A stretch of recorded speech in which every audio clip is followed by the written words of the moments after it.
a gente poderia falar assim, ó, tem uma zona de certeza positiva da liberdade de expressão. Uma zona em que todo mundo concorda que aqueles casos a pessoa tem plena liberdade de expressão. Tem uma zona de certeza negativa, que são quando a pessoa está cometendo crimes.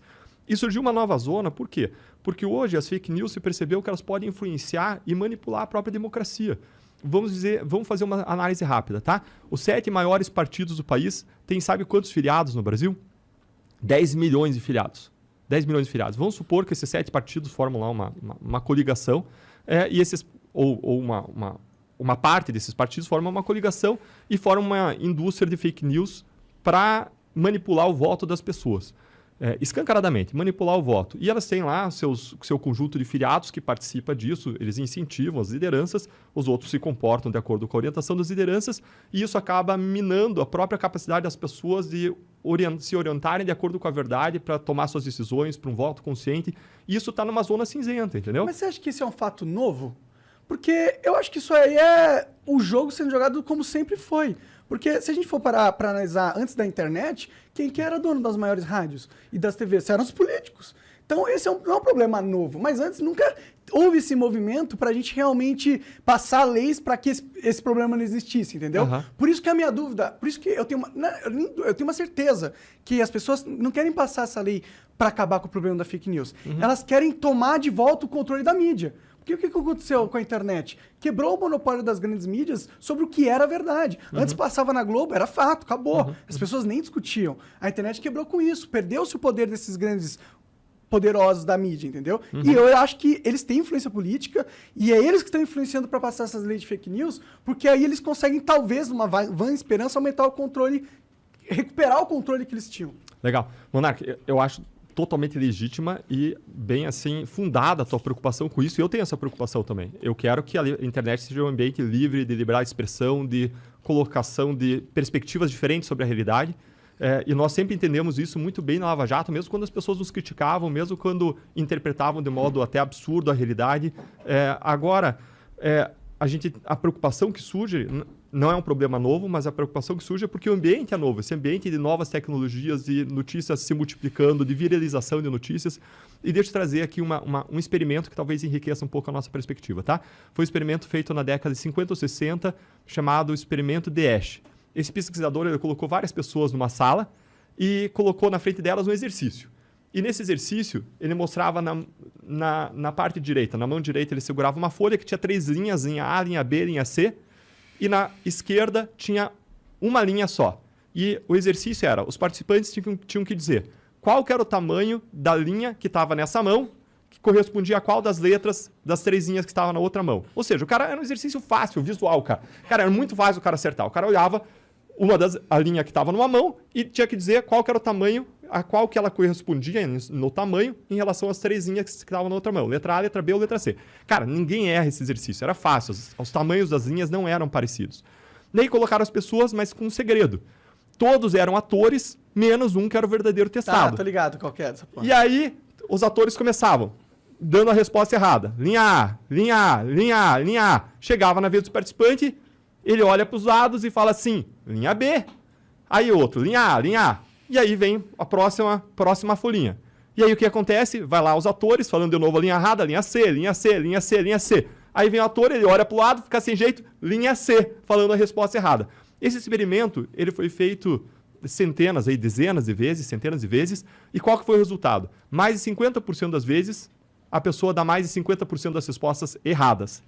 Nós tendemos a nos comportar como parte de uma manada, certo? E quando você simula o ambiente de manada, e veja que eu estava falando de 10 milhões de pessoas filiadas aos 7 maiores partidos e uma indústria de robôs, né, que replicam notícias, isso permite a criação de um ambiente de manada para manipular a opinião, manipular a condução, manipular voto. E aí a questão vem, até que ponto isso é legítimo? Quando a gente não tinha ainda esses grandes mecanismos de massa, de internet, replicação de robôs, de fake news, eu entendo que a liberdade, vigia aí a liberdade de expressão. Agora, conforme isso se aproxime de um ambiente em que isso manipule a vontade, o voto dos eleitores, manipule a verdade com fatos evidentemente falsos, que contrariam a ciência, que contrariam... E claro, eu entendo que perspectivas diferentes de ciência devem ser respeitadas. Perspectivas diferentes devem ser respeitadas. Quem diz aonde que a ciência é consenso? Eu entendo. É que, tipo... o seu argumento é, antigamente as pessoas que manipulavam, a gente sabia quem era, agora todo mundo pode fazer. Mas, mano, isso é bom, tá ligado? Pra mim, é melhor a gente ter um ambiente... Porque sabe qual que é a verdade? Não tem como você acabar com a manipulação do debate público. Não tem como. Eu acho que é aquela coisa de meio que ser fé, sabe? Você tem que ter fé em Deus e acreditar que essa parada que ele criou tem mecanismos, entendeu? E você tem que confiar que não vai ser a lei que vai controlar o debate para que ele seja positivo. E sim vai ser a cultura, e sim vai ser a gente conversando, as ideias sem troca de ideias. A partir do momento que você coloca o Estado para fazer esse controle, eu acho muito perigoso. Eu entendo o argumento que a gente tem agora muitos grupos políticos que estão utilizando desse novo ambiente para manipular as massas. O meu argumento é que grupos políticos usando do ambiente midiático para manipular as massas sempre existiu. E o perigo de controlar a comunicação para resolver esse problema é infinitamente maior do que o problema em si. Porque é um problema que a gente lida desde quando a humanidade é a humanidade. E ela não destruiu a humanidade, entendeu? Mas eu acho que a humanidade pode ser destruída se a liberdade de expressão for cada vez mais cerceada. E, infelizmente, eu entendo que é nobre, talvez, as intenções de quem quer passar leis ou fortalecer a rigorosidade do Estado nesse sentido. Mas eu acho que, apesar de nobre, é uma visão que vai levar a gente para um caminho, infelizmente, de menos liberdade e um caminho ruim para a sociedade, sabe? Monarca, eu tendo a concordar com você, eu só estou situando a discussão, tá? Então, meu argumento não é nem contrário ao teu. Meu ponto é, existe uma zona de certeza da liberdade de expressão, cara, é o pilar fundante da democracia, é direito fundamental, e a gente tem que prestigiar acima dos outros direitos. Existe uma zona de certeza negativa, que é quando a pessoa está praticando um crime lá, bem definido, bem quadradinho, e onde surge a discussão é na zona cinzenta. Agora, conforme o ponto de vista da pessoa, essa zona cinzenta pode ser maior, menor ou até não existir. A tua perspectiva é um pouco mais libertária, pode não existir. Eu não tenho posição em relação ao tamanho dessa zona cinzenta, não é algo sobre o que eu me debrucei. Aliás, eu estudei direito de modo geral, estudei direito constitucional, ponderação de direitos, mas nunca me debrucei nisso. Minha área é a área anticorrupção, né? E na área anticorrupção, liberdade de expressão é mais importante ainda, porque a gente está defendendo as pessoas que se manifestam contra o poder e que tendem a ser cerceadas. Eu tenho a mesma preocupação que você. Hoje é amanhã é o ativista que está criticando o governo, depois é o cara que na Nicarágua está sendo preso por ser oposição, entendeu? E aí estão dizendo que não, é que ele está fazendo fake news. Cara, isso é um absurdo. Então a gente tem que tomar muito cuidado do poder e do tamanho do poder que a gente coloca nas mãos do Estado para ser algo objetivo, algo claro, algo razoável, algo em relação ao que existe um grande consenso social. Eu não vejo consenso social hoje para essa regulamentação. Não vejo. E se for existir uma regulamentação nesse sentido, essa regulamentação tem que ser clara, tem que ter critérios que nos deixem seguros e que atendam às preocupações legítimas de pessoas como você e que eu também tenho. Da hora demais. Entendi. Bom, isso, minha preocupação é só localizar a discussão, assim, porque não é uma coisa assim, tudo ou nada, né? Existe uma zona de discussão em razão dessas novas tecnologias, da viralização, do quanto isso pode manipular o voto, do quanto isso pode iludir eleitores e levar eleitores a tomar decisões erradas. E entrando no assunto anticorrupção a partir daí, tá? Qual que é uma das nossas maiores preocupações com a corrupção?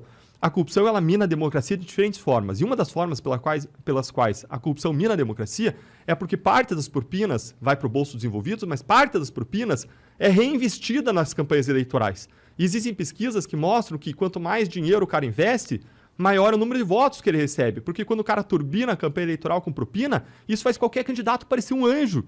E isso manipula a democracia, manipula a opinião dos eleitores, manipula o voto.